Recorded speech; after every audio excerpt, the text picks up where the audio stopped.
Hoy miércoles 6 de marzo en Interfaz, un día como hoy, hace 150 años, el químico Dmitri Mendeleev presentó su sistema de ordenación de los elementos químicos. Es por eso que la ONU declaró al 2019 como el año de la tabla periódica de los elementos. Te contamos todo sobre este importante instrumento científico. Para explicarnos más detalles, nos acompaña en el estudio el doctor Tomás Rocha, investigador del Instituto de Química de la Universidad Nacional Autónoma de México. Celebramos también el 142 aniversario de la fundación del Observatorio Astronómico Nacional, conectándonos con el doctor Mauricio Ayala hasta Baja California. Es miércoles de convivencia armónica con Trixia Valle, quien hoy nos hablará sobre el evento What a Woman. Quédate a ver de qué se trata. El presidente Andrés Manuel López Obrador visitó el estado de Colima y habló sobre el amplio programa de becas para los 3 niveles educativos. Te contamos todos los detalles. Marzo es el mes de la mujer y hoy conoceremos a Irma Cuevas, una mujer que resalta en el periodismo deportivo y en la docencia. Esto y mucho más en el programa que te conecta con lo mejor de la información en educación. Esto es Interfaz.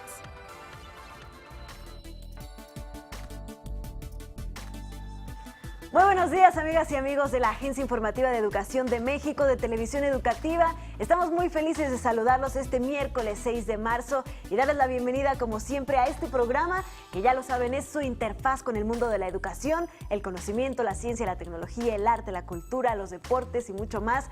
Saludo con mucho gusto a mi compañero Omar Cepeda. Ana Cris, qué gusto saludarte esta mañana de miércoles, así es, mitad de semana. También saludamos con mucho gusto a nuestra querida Griselda Yebra, quien se encuentra como cada mañana en la lengua de señas mexicana. Nos permite comunicarnos también con todos ustedes. Acompáñenos, así es, temas muy relevantes. Vamos a hablar de pues algo que quizá para muchos fue un quebradero de cabezas cuando estudiamos la secundaria, la preparatoria, pero bueno, vamos a ver su valía.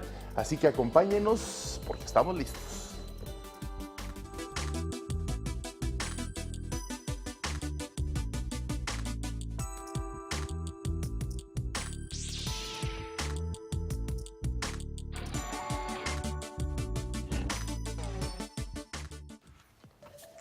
Hemos hablado mucho en Interfaz de la importancia de la formación en torno a las disciplinas relacionadas con las áreas llamadas STEM, ciencia, tecnología, ingeniería y matemáticas. Esto para enfrentar los retos que nos presenta la sociedad y el estilo de vida del siglo XXI. Ya se vuelven innegables y completamente fundamentales. Ahora toca el turno de analizar la importancia de la química, pues hoy 6 de marzo se celebra el 150 aniversario del establecimiento del sistema periódico por el químico ruso Dmitri Mendeleev, lo cual ha dado lugar a que la Organización de las Naciones Unidas declarara este año 2019 como el Año Internacional de la Tabla Periódica de los Elementos Químicos. Seguramente la recuerdan. La química es una de las ciencias más importantes que podemos encontrar a nuestro alrededor, ya que ella nos permite descubrir las propiedades de todos los elementos que componen el universo y todo lo que es. Es una de las ciencias básicas porque numerosos campos del conocimiento, como por ejemplo la biología, la medicina, la geología o incluso la astronomía, se apoyan en ella para desarrollar sus estudios. La química ha estado siempre presente a lo largo de la historia de la humanidad. Por ejemplo, nuestros primeros antepasados ya la utilizaban cuando transformaban el barro en cerámica o pintaban superficies con tintes naturales, también cuando conservaban la comida en sal. Todo eso son propiedades químicas que nos ofrecen los elementos. Los filósofos griegos la miraban con desdén por su carácter práctico, que ellos creían muy lejano al pensamiento puro. No fue hasta el Renacimiento, concretamente con Robert Boyle, que se acuñó el nombre de química y se describió el método experimental para adquirir nuevos conocimientos en esta área, practicando la inducción mental, para interpretar la realidad observada. En el siglo XX, la química profundizó en el estudio de la estructura de los átomos y la formación de las moléculas, fórmulas y organismos complejos, y la industria química se expande con la creación de nuevos materiales, productos y fármacos que ayudan a mejorar la calidad de vida de todas las personas. Actualmente la química sigue aportando multitud de mejoras para el progreso de la sociedad, especialmente gracias a los nuevos campos de estudio y sus aplicaciones. La química se encuentra en todas partes, en la fotosíntesis de las plantas, en el ADN de nuestras células, en los medicamentos, en el color de nuestra ropa, en la elaboración de combustibles y mucho más. Sería imposible afirmar que la química es una de las ciencias que, más bien negar que es una de las ciencias que ha permitido avanzar a la sociedad y que ha facilitado y mejorado la vida de todas las personas. Así es, Ana Cristina, vamos a hablar de ese sistema tan encantador de ver lo que es una tabla periódica. Y es que, como ya lo comentaste, en 1869 el químico Dmitri Mendeleev presentó su sistema de ordenación de los elementos químicos. Tennessine, wolframio, samario, praseodomio, novelio, livermorium y hafnio. Aunque parecen de otro planeta, son solo algunos de los nombres incluidos en la tabla periódica. Para entrar un poco en contexto, vamos a retroceder hace 150 años, cuando Dmitri Mendeleev, un químico ruso, presentó al mundo la tabla periódica. Por ello, la Asamblea General de Naciones Unidas de la UNESCO proclamó este 2019 como el Año Internacional de la Tabla Periódica de los Elementos Químicos como una forma de reconocer los grandes avances científicos de la historia. La Universidad Nacional Autónoma de México se unió al festejo colocando en su Facultad de Química una réplica de la Tabla Química de los Elementos. El doctor Plinio Sosa, profesor de Química de la UNAM y ganador del Premio Nacional de Química Andrés Manuel del Río por la Sociedad Química de México, platicó con la Agencia Informativa de Educación de México sobre esta importante herramienta química. Pero sí es una herramienta que es importante porque en una hoja tamaño carta, ahí hay los 118 ladrillos que conforman a todas las sustancias que existen, las que existen y las que van a existir, y que uno lo que hace como químico es voltear a ver la tabla periódica y ver dónde se ubican los elementos. Desde su creación hasta la fecha, su existencia sigue siendo relevante para la comunidad científica. Antes del siglo XVIII no existía la química, lo que existía era la alquimia. Y a partir del trabajo de Lavoisier primero, luego el de Dalton y luego el de estos otros investigadores que tuvieron que ver con la periodicidad química, ¿no? Lo de la tabla periódica, lo que se logró tener fue las reglas del juego de la química. O sea, ¿qué hay que hacer para que poniendo en contacto un par de sustancias obtengamos otras a partir de ellas? Como dato curioso, México también ha sido partícipe en el desarrollo de este importante medio para la química. El más importante y es una historia bonita, es la del vanadio. Sí, el vanadio fue descubierto 2 veces. Primero aquí, en la Nueva España, por don Andrés Manuel del Río, un minerólogo, ¿no? Y entonces él encuentra en Zimapán, Hidalgo, un mineral y haciéndole los análisis químicos correspondientes, piensa que quizás se trate de un elemento que no existía y que él había descubierto. Este elemento fue llevado a Alexander von Humboldt, un geógrafo y naturalista alemán que llevó el mineral a Francia para estudios. Ahí concluyeron que el mineral era simplemente cromo. Y en 1830, un investigador sueco, Niels Gabriel Sällström, él lo redescubre sin conocer la historia anterior, y él le pone vanadio, Andrés Manuel del Río le puso eritronio, que significa eritros es rojo, y porque algunos de sus compuestos eran rojos, muy bonitos. Varios de los compuestos eran muy coloridos, y se le hizo muy bonito a Sällström, y él le puso vanadio. En honor a, el nombre viene de la diosa Vanadis, la diosa escandinava Vanadis, y que significa diosa de la belleza. Para el profesor Sosa, todos los elementos son importantes, sin embargo, hay uno en específico que destaca de la tabla periódica. Pero el carbono, sin lugar a dudas, es el más importante. ¿Por qué? Porque tiene una capacidad única para formar grandes cadenas. Y entonces se pueden formar las proteínas, y se pueden formar los polímeros, y se pueden formar los carbohidratos, el almidón, la celulosa. Tiene una capacidad enorme. Nosotros, fundamentalmente, todos nuestros tejidos están hechos a base de largas cadenas de carbono, ¿no? La investigación nunca duerme, y en la química menos. Cada año aumentan y aumentan y aumentan, porque hay mucha gente, muchos investigadores haciendo química en sus laboratorios y haciendo nuevas sustancias y nuevas sustancias, nuevas sustancias. Más tarde o más temprano, algunas de esas sustancias terminan siendo aplicadas y formarán algo que no está ahorita en nuestra vida cotidiana, pero que va a estar en nuestra vida cotidiana.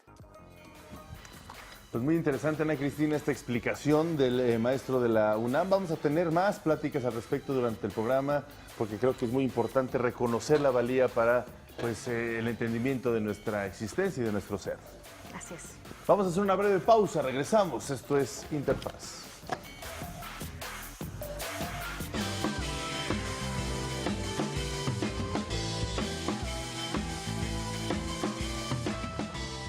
Y bueno, para seguir platicando sobre este interesantísimo y apasionante tema, y por supuesto que se le ha dedicado todo el año del 2019, el Año Internacional de la Tabla Periódica, y a sus aportaciones, a su gran relevancia a lo largo de todos los años y por supuesto para el futuro de la humanidad, nos acompaña en el estudio el doctor Tomás Rocha, investigador del Instituto de Química de la Universidad Nacional Autónoma de México. Muy buenos días, doctor. Gracias por estar con nosotros esta mañana. Gracias por la invitación. Gracias, bienvenido. Pues primero que nada, cuéntenos su perspectiva, su opinión de que se le haya dedicado este 2019 a la tabla periódica de los elementos químicos. Bueno, es algo muy importante, pues, ¿no?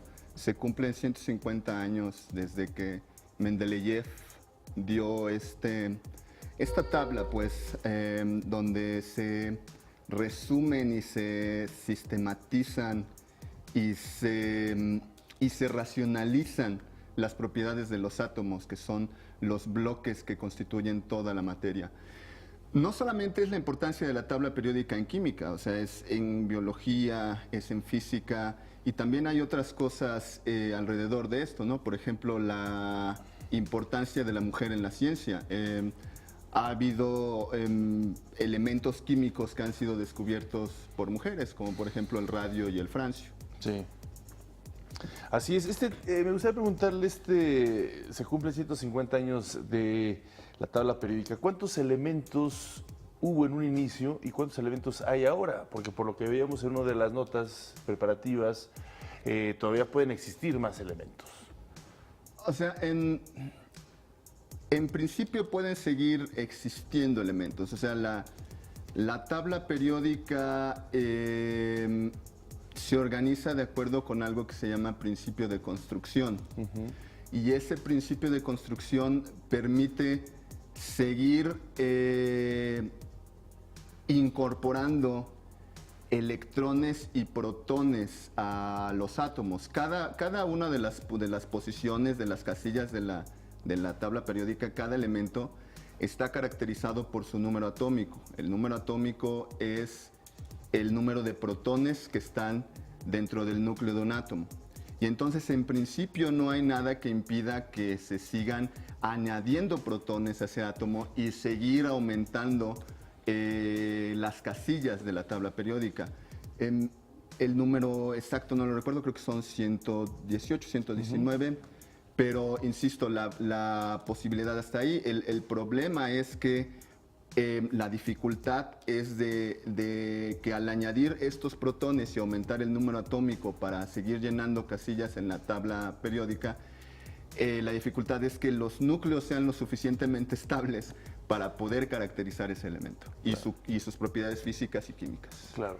Me gustaría que para entender un poco mejor este aspecto, diéramos un pasito atrás y nos explicara justamente esto, cómo está organizada la tabla periódica, porque bueno, además de esta cantidad de protones en el núcleo, también están clasificados, ¿no?, por los distintas familias o bloques, ¿no?, de elementos. Me gustaría que nos explicara un poco más para la gente que no lo recuerda bien. En esencia, la tabla periódica tiene 4 bloques, ¿no? Un bloque, si nosotros vemos una tabla, tenemos una tabla periódica de frente a nosotros, el bloque S está a nuestra izquierda, ¿sí? Después le sigue el bloque D, y después le sigue el bloque P, y después le sigue el bloque F. Estas letras, S, P, D y F, se refieren a unas funciones llamadas orbitales. Y entonces lo que quiere decir que un elemento esté en el bloque S, quiere decir que el último electrón que ponemos en ese elemento está en un orbital S, ¿sí? En el bloque D quiere decir que el último electrón que ponemos ahí está en un orbital D. Y lo mismo para P y lo mismo para F. Esto es muy importante porque generalmente la química, la reactividad, la capacidad de un átomo para reaccionar, para que lo observemos, depende de sus electrones más externos. Depende si son S, si son P, si son D o si son F. Claro, pues sin duda alguna es una tarea pues, de relativa comprensión muy general. Yo me pregunto, no sé usted qué opine, si la tabla periódica se está enseñando de la forma correcta desde las primeras etapas de la educación. Porque bueno, yo al menos me pongo como ejemplo, era muy complejo entender todo este sistema, los nombres, los átomos desde la primaria, secundaria, que nos empezaban ya a acercar este tipo de conocimientos y que muchas veces no entendíamos ni siquiera el valor profundo de lo que era la tabla periódica para nuestras vidas. Sí, quizá, bueno, hay algunas cosas que que son mejorables en la enseñanza de la tabla periódica. Por ejemplo, el hecho de que el bloque F esté hasta abajo de la tabla periódica es en realidad un error, pues, ¿no? Ese bloque F debería de ir entre el bloque S y el bloque D, hasta abajo. Porque ¿no? además estos bloques también refieren a tipos de elementos, ¿no? Metales pesados. Exactamente, sí, los bloques S, D y F generalmente se refieren a metales. Los bloques P se refieren a no metales y metaloides, ¿no? Yo, por ejemplo, bueno, yo tengo que, como parte de mis obligaciones como investigador de la universidad, es dar cursos. Claro. Y uno de los cursos uno de los tópicos de los cursos que yo tengo que enseñar es precisamente la tabla periódica. Yo siempre empiezo por el adjetivo periódico, ¿no? El adjetivo periódico, si vamos al diccionario, quiere decir que hay algo que se repite en ciertos intervalos. ¿Sí? Y eso es precisamente lo que pasa con los elementos. Si nosotros hacemos una gráfica donde en las abscisas pongamos el número atómico y en las ordenadas pongamos una propiedad, por ejemplo, el volumen de los átomos, vamos a observar que hay picos, ¿no? Hay máximos. Esos máximos ocurren precisamente donde está el bloque S, ¿sí?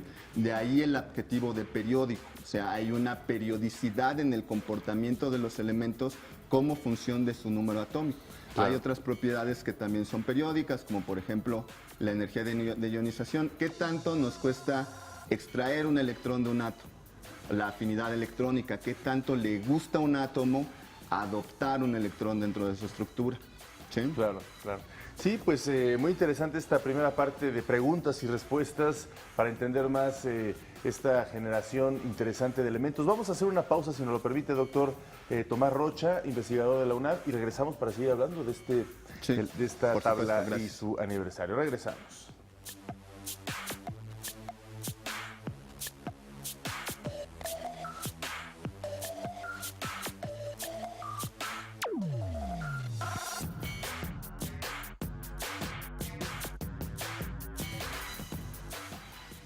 Seguimos platicando con el doctor Tomás Rocha, investigador del Instituto de Química de la Universidad Nacional Autónoma de México.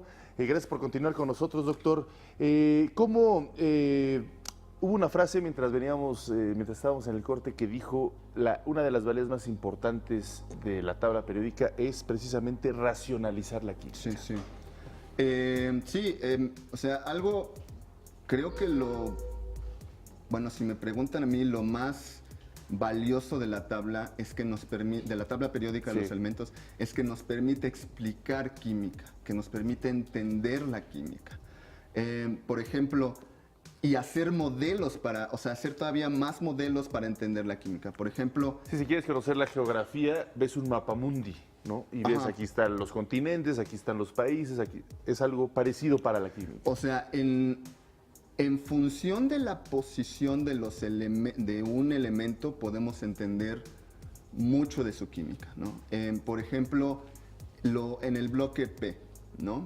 Tenemos que el carbono está en lo que antes se llamaba el grupo 4A, ¿no? Eso quiere decir que tiene 4 electrones en su capa de valencia.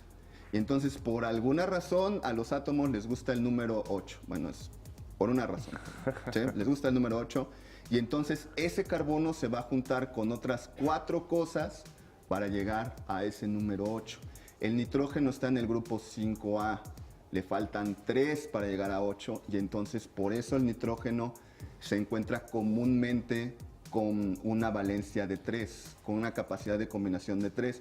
El oxígeno está en el grupo 6A y por eso le faltan 2 para 8 y entonces se une con 2 cosas. Y el ejemplo más importante y fundamental para la vida es el agua. Sí. La fórmula química del agua es H2O. El oxígeno se une a 2 cosas para llegar a ese número 8 que le gusta a los átomos. Claro. Doctor, y bueno, además de ser un mapa, una hoja de ruta para hacer química, para entender además cómo se comportan los diferentes elementos en la naturaleza, también yo creo que la tabla de los elementos, no sé si usted esté de acuerdo conmigo, es como un gran compendio de experiencias dentro de la química. Desde Mendeleev, que la presenta en una primera instancia, hasta, por ejemplo, el caso que nos comentaba de Marie Curie, que también tiene toda una historia y que queda plasmada finalmente ahí en la tabla periódica, o esta historia del mexicano que nos contaba el doctor del reportaje. ¿Qué otras anécdotas de la ciencia que han avanzado en nuestra comprensión de la naturaleza están ahí plasmadas dentro de la tabla sin que nos demos cuenta en nuestro día a día? Hay una, bueno, en cuanto a una anécdota personal, pues, ¿no? Yo era un estudiante en la Facultad de Química, estaba haciendo mi licenciatura en Química. Y entonces en la oficina de mi supervisor había pues, libros de química, por supuesto, un libro de química inorgánica, ¿no? Que considera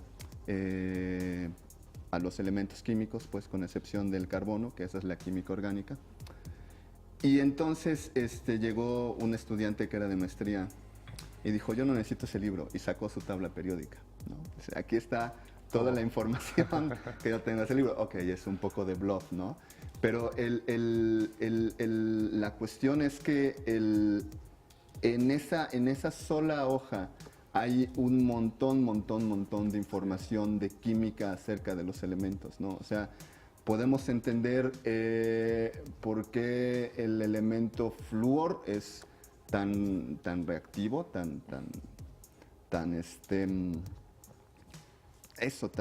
que su química es tan vigorosa, pues, ¿no? La química del flúor. Podemos entender cómo es que ciertos átomos van a cambiar las propiedades de las cosas, por ejemplo, el simple volumen de los átomos, ¿no? O sea, conforme nosotros nos vamos de arriba a abajo en la tabla periódica, los átomos aumentan de tamaño. Y entonces, si en una molécula necesitamos modular el tamaño de sus constituyentes, pues, ¿no? Podemos simplemente cambiar a átomos que ya sea hacia abajo si necesitamos que los sustituyentes sean más grandes, o hacia arriba si necesitamos que los sustituyentes sean más chicos. Claro, podríamos a partir de eso que nos está comentando evaluar que hay elementos con mayor importancia respecto a otros, tomando en cuenta que todos son importantes, ¿no? Pero digamos, por ejemplo, igual en la entrevista del reportaje decía tu colega también de la UNAM que el carbono es el elemento para el más importante. No sé si tú coincidas y cuáles otros son importantes. Yo creo que el carbono es un elemento muy importante porque hay una rama de la química, dedicada exclusivamente a la química del carbono, que es la química orgánica. O sea, la química orgánica es la química del carbono. Sí, porque además la vida como la conocemos nosotros está basada en el carbono, ¿no? Sí, lo que hace tan peculiar que toda una rama de la química se dedicó a este elemento es que puede formar cadenas. Y entonces estas cadenas adoptan un montón de formas. El ADN, pues, ¿no? Que mencionaban, los polisacáridos, las grasas, las proteínas, todas esas moléculas son cadenas en esencia de carbono. Claro, tienen otros elementos, más comúnmente nitrógeno, oxígeno, azufre y fósforo. Entonces,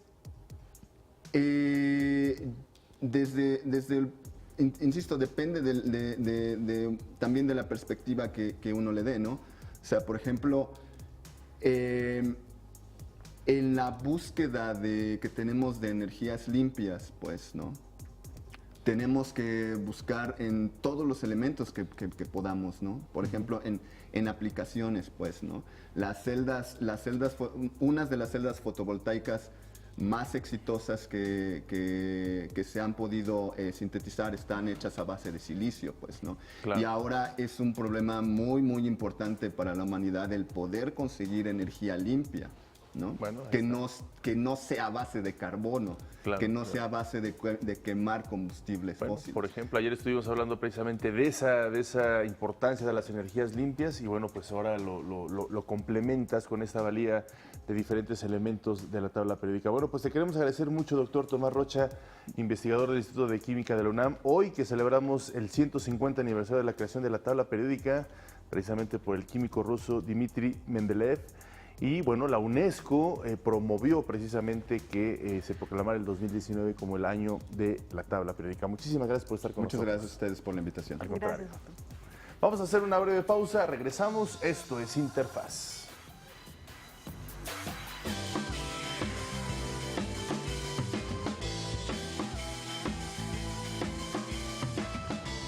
Y bueno, estamos muy contentos también porque también estamos conmemorando el 142 aniversario de la fundación del Observatorio Astronómico Nacional y precisamente para platicar todos los detalles de esta importante fecha y la labor de esta institución, nos enlazamos con el doctor Mauricio Ayala Reyes Ruiz. Él es jefe del Observatorio Astronómico Nacional de la Universidad Nacional Autónoma de México. Muy buenos días, doctor. Muchas gracias por tomarnos este enlace para Interfaz. Y bueno, en esta fecha tan importante que estamos festejando y de manteles largos.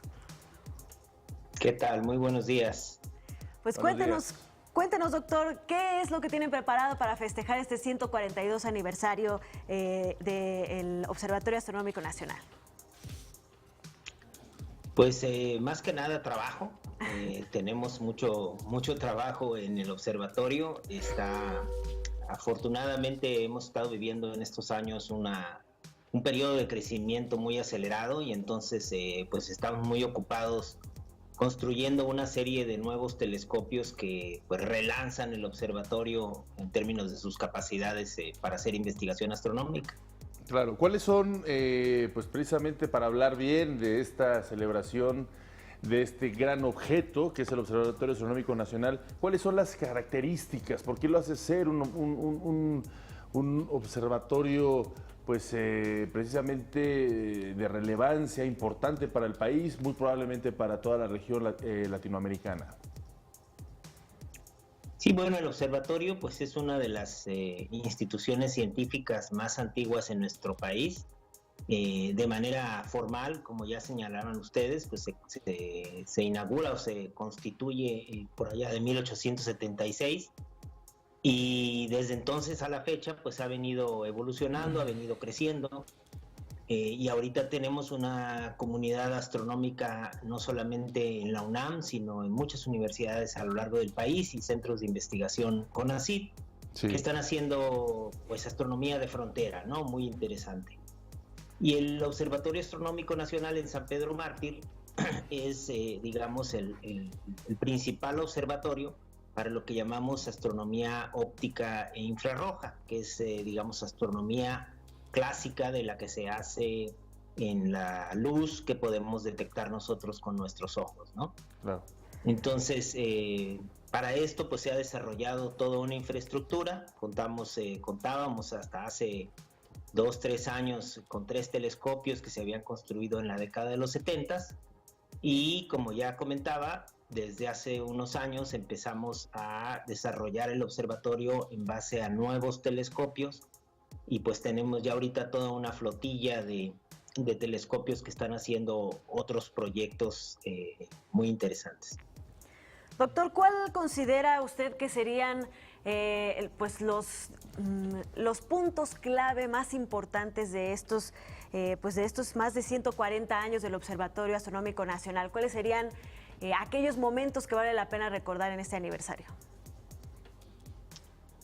Híjole, pues hay muchos. La astronomía mexicana realmente es probablemente una de las ciencias más desarrolladas en nuestro país. Y como tal, pues ha habido aportaciones de científicos mexicanos. Obviamente recordamos las épocas del Observatorio de Tacubaya, cuando el Observatorio Astronómico Nacional se localizaba en aquella población, con el ingeniero Gallo y toda digamos, el grupo de astrónomos que empezaron a hacer la astronomía organizada, digamos, en nuestro país con fines científicos.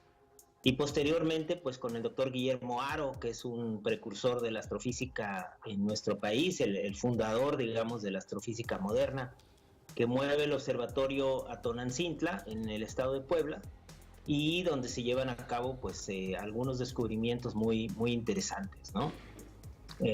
Asociados sobre todo a lo que conocemos como el medio interestelar, que es este gas y polvo que está entre las estrellas, los objetos Cervigaro y algunos otros, muchos otros descubrimientos que se llevan a cabo por ese grupo. Y posteriormente, pues ya junto con el desarrollo del Instituto de Astronomía de la UNAM, pues se da la fundación del observatorio acá en San Pedro Mártir a finales de los 60s, y pues inicia una nueva etapa, ¿no? que pues hasta ahorita ha dado lugar a una serie de descubrimientos muy interesantes con el telescopio de 2.1 metros y los otros telescopios que tenemos en San Pedro Mártir. Claro, bueno, pues esta nueva etapa sin duda alguna es el preámbulo para lo que veremos durante los próximos años, las próximas décadas. ¿Qué le espera a este Observatorio Astronómico Nacional, a esta gran comunidad que usted nos está comentando, muy robusta en nuestro país? Pues para este siglo XXI, ya estamos en un año en el 2019 y estamos adentrándonos a grandes retos a nivel internacional en esta materia. ¿Cuáles son estos objetivos a seguir, a perseguir para el Observatorio Astronómico Nacional? Pues como comentaba, hemos estado desarrollando San Pedro Mártir en base a una serie de proyectos de frontera que estamos llevando a cabo de la mano con colegas de otras latitudes, de otros países, y tenemos pues básicamente de todo lo que es la gama de proyectos astronómicos. Tenemos un proyecto muy interesante que está enfocado en descubrir los objetos más pequeños de la periferia del sistema solar. Es un proyecto que se lleva a cabo con colegas de Taiwán y de Estados Unidos y Canadá. Tenemos proyectos con colegas suizos e ingleses que están dedicados a descubrir planetas alrededor de otras estrellas. Y tenemos proyectos que están también enfocados en detectar los objetos o los fenómenos más energéticos del universo, como son los estallidos de rayos gamma. Claro. Entonces, digamos que tenemos, nuestra comunidad es amplia y en ese sentido exploramos muchas avenidas. Y por eso es que pues seguimos como decía, trabajando duro, ¿no? Claro. Pues enhorabuena, doctor, por este aniversario. Esperamos que todos estos proyectos sigan rindiendo grandes frutos. Como usted bien dijo, la astronomía es una de las ciencias más desarrolladas en nuestro país. Y bueno, estamos muy felices de festejar y compartir todos los avances que ustedes han logrado. Le enviamos un fuerte abrazo hasta Baja California y seguramente que lo estaremos viendo muy pronto de nueva cuenta. Muchísimas gracias, hasta luego. Hasta luego. Gracias. Una pausa y volvemos. Esto es Interfaz.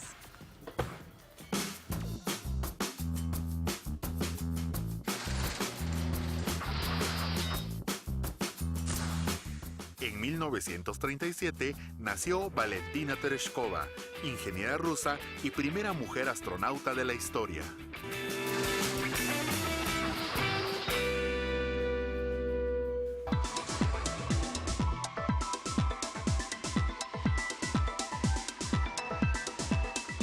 Miércoles con Trixia Valle y su convivencia armónica. Trixia, muy buen día, qué gusto saludarte esta mañana de miércoles, como siempre temas muy interesantes. Hoy vamos a hablar de un evento, What a Woman. Bueno, pues obviamente estamos enmarcado todo esto en las festividades de el próximo 8 de marzo, que es el Día Internacional de la Mujer. Buenos días, gracias, ¿cómo estás? Ay, muy bien, muy contenta porque la verdad me encanta hablar del Día de la Mujer. Felicidades, Anita, adelantados, y a todas las mujeres y chavas y niñas que nos están viendo. Y la verdad es que fue un evento maravilloso, viernes, sábado y domingo, que fue 1, 2 y 3 de marzo en la Hacienda de los Morales. Estuvieron muchísimas mujeres inspiradoras, pero la que más me impactó fue Eufro. Ella es ahora diputada y tiene, bueno, varios cargos. Es una activista de una comunidad indígena en Oaxaca. Y bueno, su historia realmente es de lo más conmovedora porque te platica que pues viene de usos y costumbres donde no la dejaban trabajar, estudiar ni nada por el estilo, se tenía que casar a los 14 años y tal, y ella dice, no papá, no voy a hacer esto, y se sale de su comunidad, se va creo que a la ciudad de Oaxaca en un principio, empieza a estudiar y a trabajar al mismo tiempo, termina una carrera, ahorita tiene una maestría, ya fue diputada, ahorita creo que tiene un cargo en la nueva Secretaría de Pueblos Indígenas. Y bueno, la verdad es que me fascinó su testimonio y coincide que yo en 2006 gané el Premio Nacional de Cuento por una vida libre de violencia para las mujeres y las niñas, que es el mismo año que Eufro gana como diputada. Y cuando empiezo a escuchar su historia digo, qué bruto, o sea, es muy parecida a la historia de mi cuento, digo, con un poco más de violencia y que le pasa a esta pobre Mila, ¿no? Que es inspirada en los Altos de Chiapas. Y bueno, pues durante todo este evento tuve la oportunidad también de participar como ponente, junto con otras muchísimas mujeres maravillosas, entre ellas, bueno, pues un sinfín, ¿no? Claro. O sea, estuvo Guadalupe Loaesa, que la admiro muchísimo, estuvo Celina del Villar, estuvo esta chavita que canta, Jimena Sariñana. O sea, la verdad es que hubo de todo, para chavas, y para la idea jóvenes. Es eso, reconocer a las mujeres y su papel en la sociedad. Así es, ahí estamos viendo, creo que un video, por ahí tenían un video preparado para ir viendo, por ejemplo, ahí estamos viendo algunas de las ponentes, había 7 espacios simultáneos, había el principal, que era el conference, que tuve el honor de estar en ese, que era el grandote, y a la par había unos que se llamaban mini talks, había incluso rutinas de ejercicio, de yoga, había un mercado interno donde tenías ahí para poder como un bazar, para ir a ver productos muy innovadores, apoyar a mujeres que están desarrollando cosas maravillosas, talleres de belleza, bueno, hasta cosas esotéricas. La verdad es que había de todo y para todos, y esto era lo que era el Women's Weekend, que ahora se llama What a Woman, porque yo creo que en todas nosotras hay una mujer espectacular que está esperando salir. Justo de eso se trataba mi conferencia. Les regalaba una estrellita y les decía, todos nacimos con esa estrellita y lo único que necesitamos es hacerla brillar, ¿no? Entonces, lo mismo les digo a toda nuestra audiencia que nos ve, activa tu estrella, hazla brillar, porque la verdad es que nadie puede hacerlo por ti. Eso sí es lo único que les puedo decir. Pues sí, ahí está el mensaje. Sí, bueno, estos eventos se organizan durante todo este mes de diferentes ámbitos, en diferentes esferas de la sociedad. Sí. Yo quisiera preguntarte además, Trixia, bueno, tú que te dedicas a ser una activista en contra del bullying, ahora que es el Día de la Mujer, ¿cómo se puede prevenir la violencia contra las mujeres desde la edad temprana? Porque muchas veces el bullying en la infancia es no solamente bullying, sino también tiene una carga de género, ¿no? Así es, Anita, yo creo que es una pregunta extraordinaria que hay que plantearnos, incluso los maestros que nos ven, que dejen trabajos a sus alumnos en este mes sobre el tema. Y creo que hay 4 enemigos que nuestras niñas tienen, pues ahora sí que brincar. El primero es el miedo, ¿no? O sea, nos infunden un miedo terrible a repetir la historia. Que no te vayan a hablar feo, que no te vayan a dominar, que no te vayan a hacer esto. Entonces ya las mujeres cambiamos de, sí lo que tú digas, a, ¿qué? Entonces también hay que como que modular, porque ese miedo nos hace sobreactuar. El segundo es cambiar los usos y costumbres. Yo creo que el traerle a tu hermano un plato y, ya hasta lo digo y digo, ay, ¿qué onda? De la antigüedad, o sea.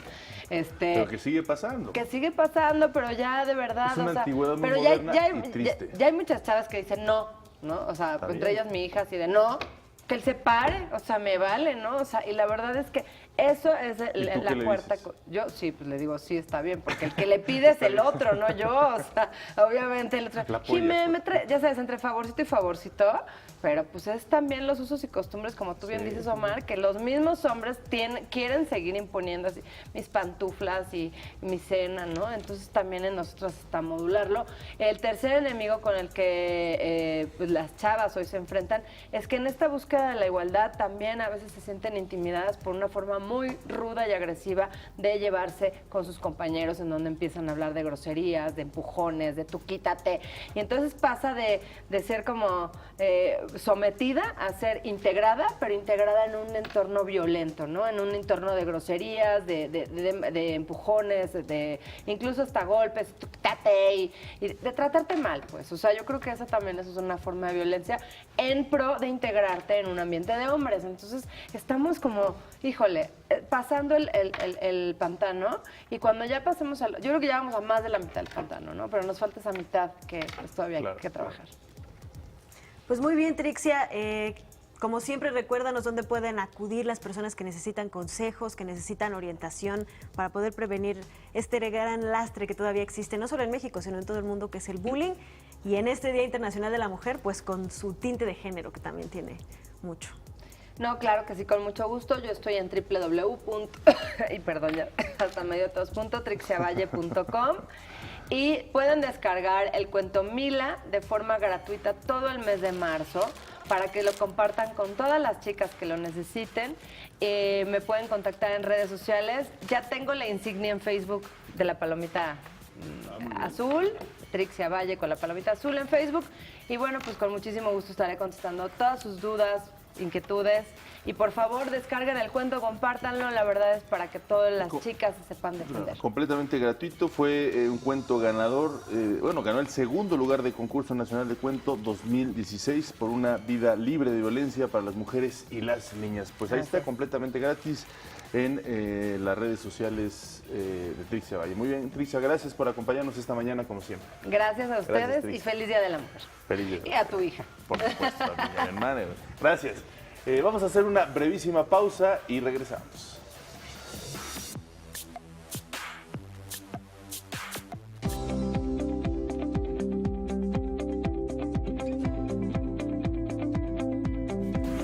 Qué bueno que siguen con nosotros y bueno, queremos contarles que el presidente Andrés Manuel López Obrador visitó el estado de Colima ayer y presentó los programas sociales que forman parte del Plan de Bienestar y Desarrollo, y ahí pues destacaron como siempre el amplio programa de becas para los 3 niveles educativos. Vamos a ver.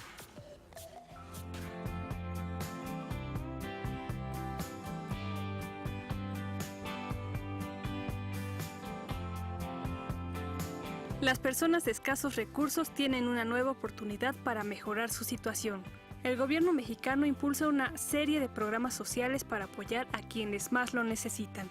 Esta vez, la estrategia de bienestar llegó a Colima.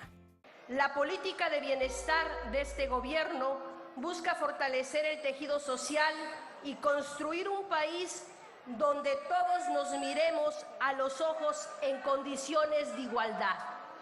Por eso, estamos fortaleciendo los apoyos para los que más lo necesitan, los grupos vulnerables. Sobre los centros de desarrollo infantil, donde en algunos de ellos se imparte la educación inicial, el presidente aclaró su situación y aprovechó para destacar el número de estudiantes que serán beneficiados. Se va a seguir apoyando a los CENDIs, también de manera directa. Se va a regularizar la situación de los CENDIs. Los que estudian primaria, secundaria de familias pobres van a tener su beca. Los que estudian preparatoria, todos. Aquí son más de 20,000 estudiantes en Colima de nivel medio superior.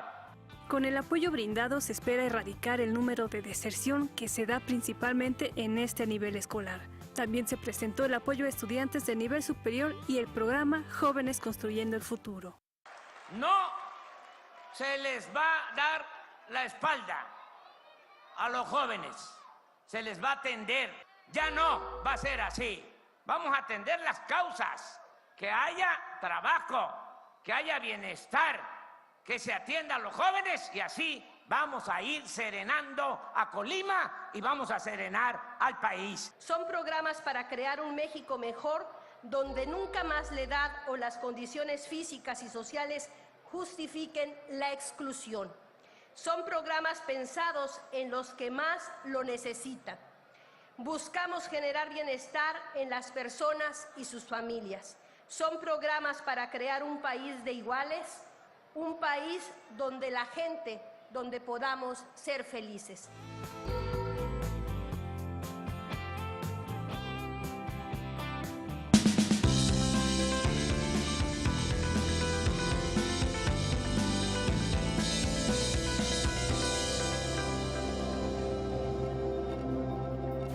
Y continuamos con la serie de trabajos especiales de la Agencia Informativa de Educación de México y Televisión Educativa sobre el Mes de la Mujer. En esta ocasión conoceremos a Irma Cuevas, una mujer que resalta en el periodismo deportivo y en la docencia.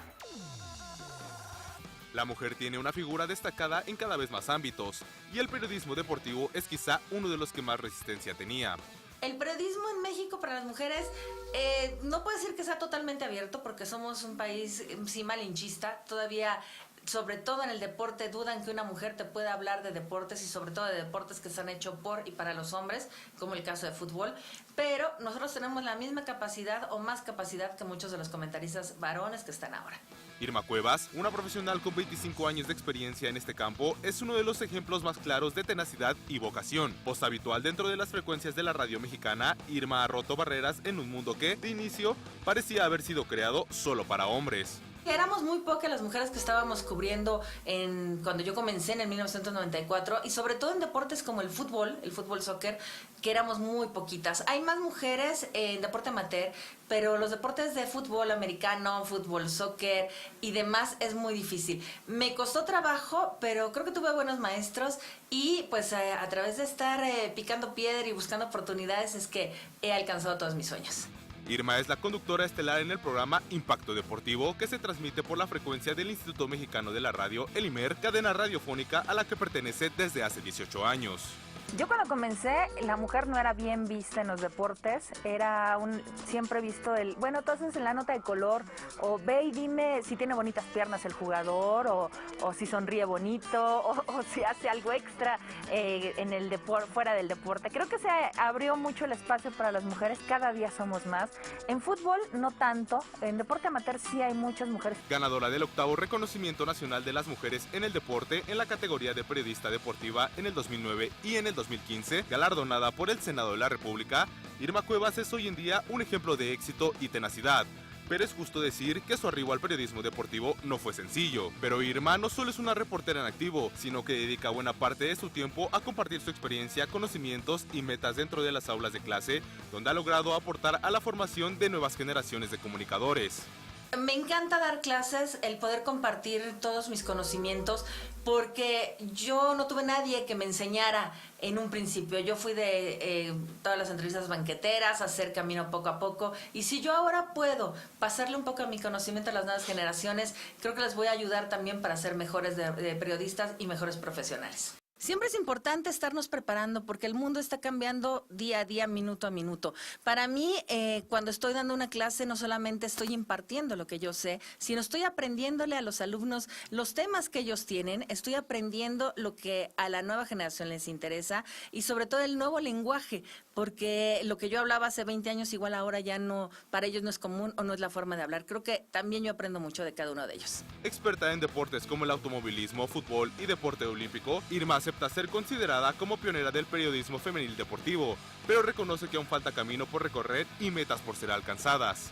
Sí fui una de las pioneras y sí me hace sentir muy feliz, pero sobre todo por lo que he dejado atrás, porque hay muchas chicas sobre todo que me han dicho, por ti me dedico a esto, por ti estudié, por ti quiero ser así, y eso es lo que sí me llena totalmente.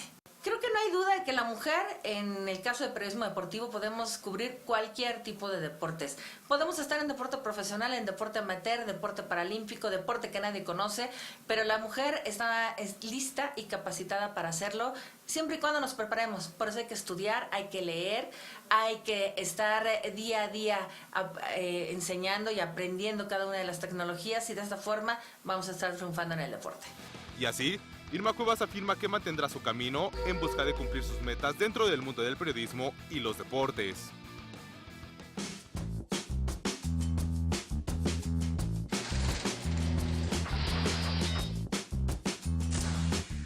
En 1877, Mariano Bárcena fundó el Observatorio Astronómico Nacional.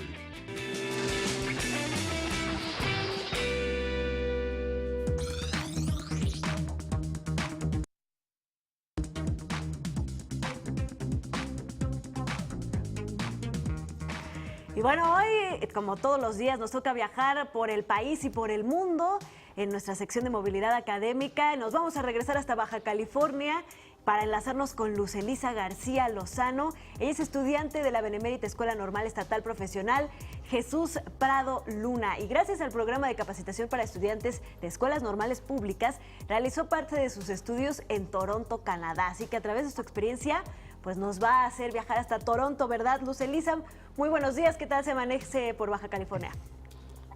Buenos días, muy soleado, gracias a Dios. ¿Y cómo están ustedes? Muy bien, también soleado por acá, pero queremos que nos cuentes sobre tu experiencia en Toronto. Primero, pues platícale a todos los jóvenes que te están viendo, sobre todo los normalistas, cómo lograste acceder a esta oportunidad tan valiosa y tan específica para ustedes, los estudiantes de las escuelas normales. Un proceso muy sencillo, la verdad. Solamente hay que ingresar a la página de SUBES, checar las convocatorias que hay abiertas para las escuelas normales públicas. Los requisitos solamente te piden que seas mexicano, que estés estudiando en una escuela normal pública, tu promedio tiene que ser mínimo de 8 y en esta ocasión que tengas nivel B1 en inglés para poder asistir. Y te piden que hagas un examen muy sencillo en línea y que mandes los resultados.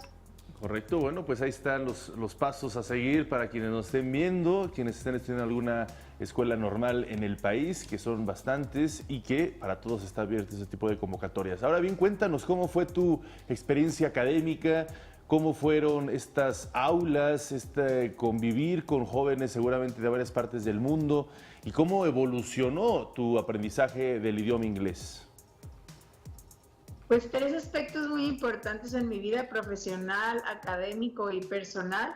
Claro. En lo académico puedo decir que a mí me dio mayor seguridad para poder hablar inglés y al llegar aquí a mis clases de inglés que nos imparten en la escuela normal, pues mayor facilidad al realizar mis exámenes.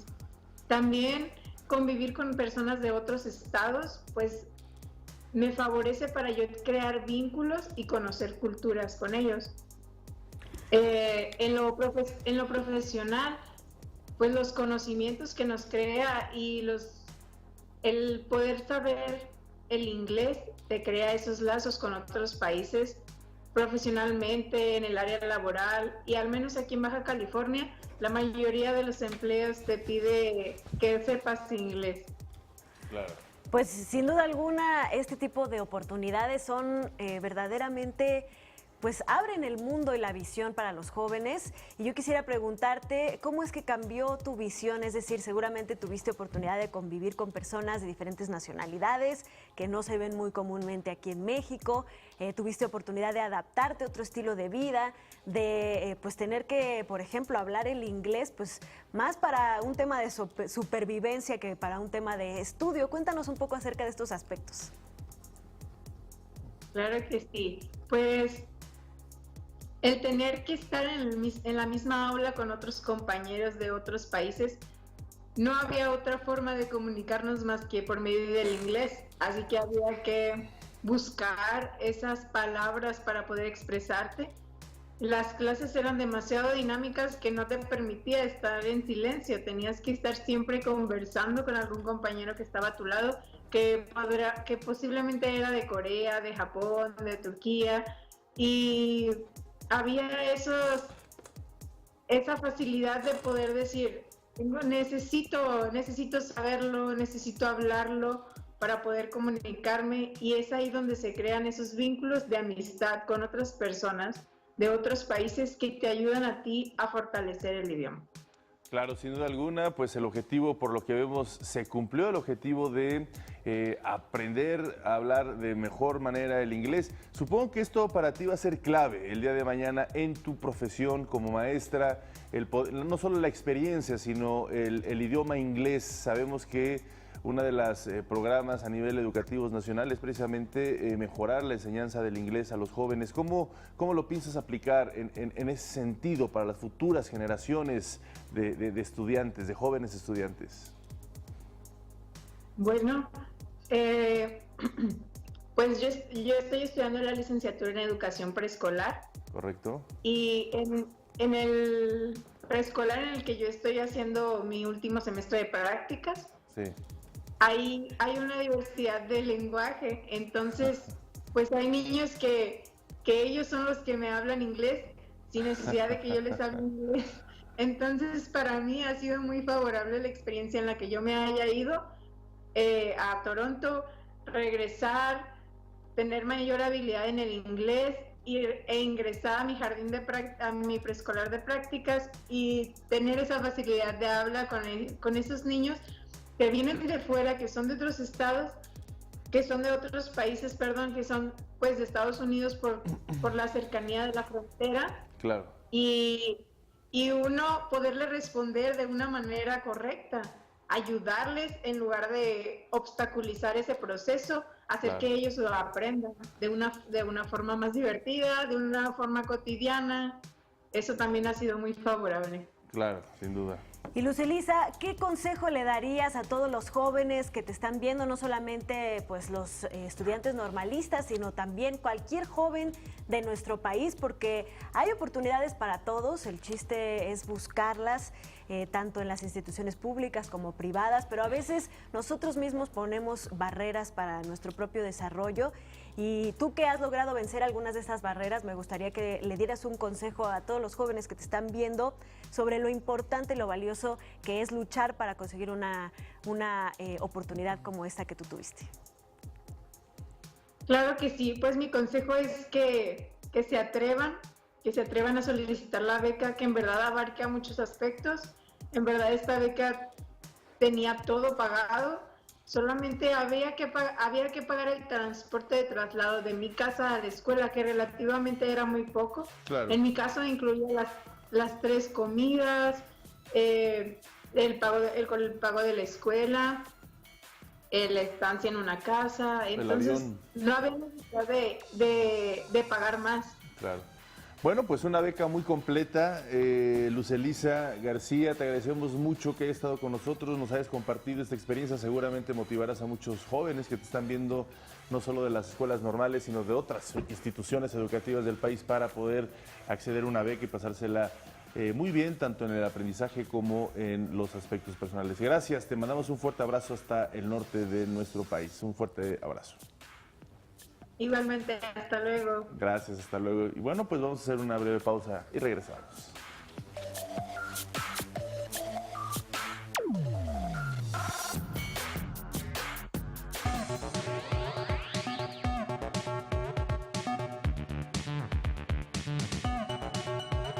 Y uno de los principales propósitos plasmados en los objetivos de la Agenda 2030 de Desarrollo Sostenible que impulsa la Organización de las Naciones Unidas es coordinar esfuerzos con los jóvenes para avanzar en el diseño de propuestas integrales respecto al cambio climático. En el siguiente reportaje conoceremos la opinión y el trabajo de los jóvenes estudiantes mexicanos precisamente sobre esta importante lucha referente al cambio climático. ¿En qué mundo queremos vivir? Es una pregunta seria y un tema de discusión mundial en el que existen diferentes posturas. Enfrentar el calentamiento global y mejorar la condición del planeta son parte de las metas de grupos internacionales y de los Objetivos de Desarrollo Sostenible de la Organización de las Naciones Unidas. En este contexto, cada vez cobra mayor importancia la participación activa de los jóvenes. Si bien hay participación juvenil el día de hoy, no se está teniendo la incidencia de vida. Entonces, es muy importante que este conocimiento salga más allá de la academia, sobre todo para la acción climática y para el empoderamiento de los ciudadanos y las ciudadanas. Para Palmira, 1.800 millones de personas que se ubican entre los 15 y 30 años deben de involucrarse para hacer frente al cambio climático. Si bien esta generación no originó el problema, sí tiene la oportunidad de cambiar lo que para algunos es inevitable, el colapso de nuestro planeta. La realidad que estamos viviendo como generaciones jóvenes es muy compleja, no lo podemos ocultar, o sea, no podemos decir que las cosas están bien, pero tampoco eso nos debe de llevar a un estado en el que no actuemos. En el marco de la Agenda 2030, es necesario acercar a las ciencias naturales y a las ciencias sociales. Y de acuerdo con Palmira, se debe fomentar una visión interdisciplinaria con un carácter científico-ambiental. Es decir, que los científicos se formen de la mano de una visión ambientalista, independientemente de su ámbito de estudio.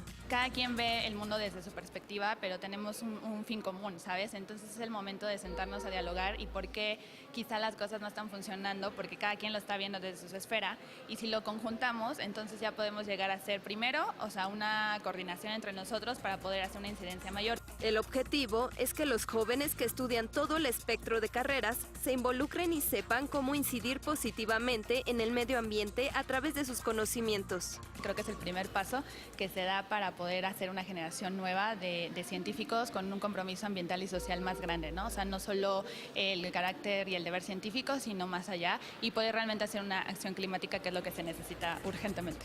La multidisciplinariedad permite unir no solo los expertices en distintas ciencias, sino concertar la pluralidad de visiones sobre un interés común. Tratar de impulsar y inspirar a los jóvenes científicos a llevar este conocimiento a la toma de decisiones. Uno de los proyectos en los que Palmira colabora busca impulsar la alfabetización climática, es decir, tratar de conocer nuestro rol como individuos en el sistema terrestre. Es poner sobre la mesa cómo los diferentes actores, o sea, tanto el gobierno, la sociedad civil, la academia, las diferentes áreas de la academia pueden incidir para que las personas realmente conozcan el impacto que ellos tienen en el clima y viceversa. La alfabetización climática permite conocer de manera integral el impacto de cada acción. En la alfabetización climática tú sabes, o sea, cuál es tu, como individuo, como persona, cuál es tu relación con el clima, o sea, cómo tú estás afectando al clima, pero también cómo estos cambios te afectan a ti. Se trata de ir un poco más allá de la divulgación, no solo comunicar, sino comprender el problema y tomar conciencia. Si el día de hoy yo tiro un papel, o sea, sé que estoy contaminando, pero realmente no sé cuál es el impacto real de todo eso. Es momento de que las juventudes, no solo las científicas, sino todas las juventudes empiecen a tomar su voz, posicionarla, porque al final es el mundo en el que quieren vivir.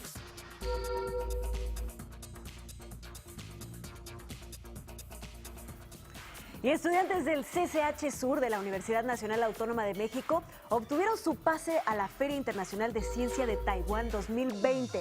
¿Cómo lo hicieron? Pues gracias a una investigación con la que buscan facilitar la eliminación del unicel, así es, ese material derivado del petróleo que ha dado tantas pesadillas a los ambientalistas. Es uno de los materiales no biodegradables que existen en nuestro planeta y que pues están contaminando fuertemente. Vamos a ver cómo lo hicieron. El poliestireno o unicel es uno de los materiales menos amigables con el medio ambiente. Es altamente contaminante porque no se puede reciclar y su degradación tarda entre 100 y 1000 años. En México, de acuerdo con la Asociación Nacional de Industrias del Plástico y la Asociación Nacional de la Industria Química, se calcula que se producen 125,000 toneladas de unicel. Para combatir este problema, la comunidad académica de la Universidad Nacional Autónoma de México trabaja en el desarrollo de proyectos que puedan sustituir este material. Hace un par de años, investigadores de la Facultad de Química crearon una espuma biodegradable hecha con semillas de tamarindo que puede ser utilizado en la elaboración de empaques de electrodomésticos, paneles de anuncios o neveras desechables. Ahora, Nirvana Heinze Balcázar y David Díaz de Sandy, alumnos de cuarto semestre del Colegio de Ciencias y Humanidades Sur de la UNAM, a través de su investigación, hicieron un importante desarrollo que facilitará la eliminación del unicel. De acuerdo con su trabajo, el conjunto de bacterias que habitan en la Artemia franciscana, que es una clase de molusco, y en el Denervio molitor, una especie de gusano de harina, se alimentan del poliestireno para sobrevivir. El proyecto consistió en degradar unicel, o bueno, su nombre científico, su nombre es poliestireno, pero se conoce comúnmente como unicel. Y lo hicimos con la microbiota, es decir, el conjunto bacteriano de dos organismos, que es la Artemia franciscana y el Denervio molitor. Eso fue lo que se hizo en la investigación, se degradó unicel.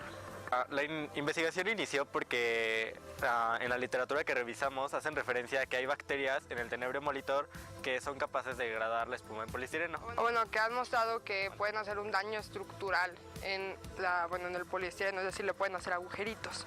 Entonces de ahí nosotros dijimos, bueno, pues si pueden hacer eso, o sea, significa que lo pueden utilizar o cómo. Entonces pues hicimos nuestras pruebas en donde lo que observamos o lo que hemos observado hasta el momento, porque seguimos haciendo más pruebas, es que tras 5 semanas de incubación, que los ponemos en un medio que no tienen otros nutrientes, solamente tienen, digamos, minerales y el poliestireno, que es lo que tienen que comer las bacterias para justamente sobrevivir. Entonces, tras 5 semanas observamos una degradación de un 32%.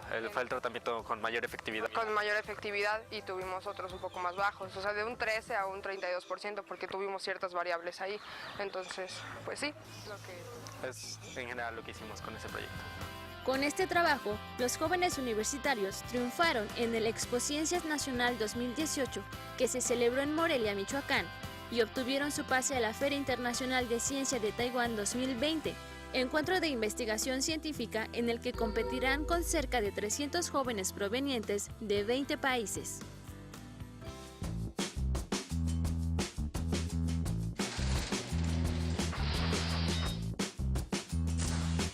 En 1927 nació el escritor colombiano y Premio Nobel de Literatura Gabriel García Márquez.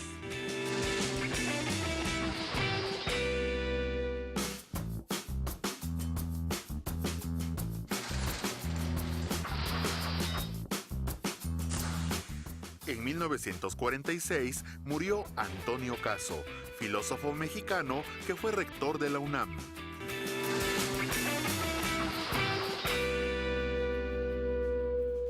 Y bueno, esta mañana el presidente Andrés Manuel López Obrador tuvo una conferencia de prensa muy interesante, ya que presentó el plan de acciones emergentes para garantizar la integridad, la seguridad y la vida de las mujeres y las niñas en México. Durante la conferencia matutina, el mandatario mexicano estuvo acompañado por la secretaria de Gobernación, Olga Sánchez Cordero, y el presidente del Instituto Nacional de las Mujeres, Nadine Gassman.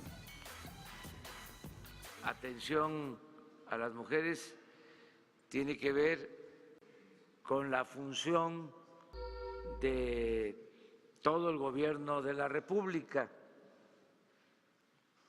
Todo lo que hacemos es pensando en hombres y mujeres.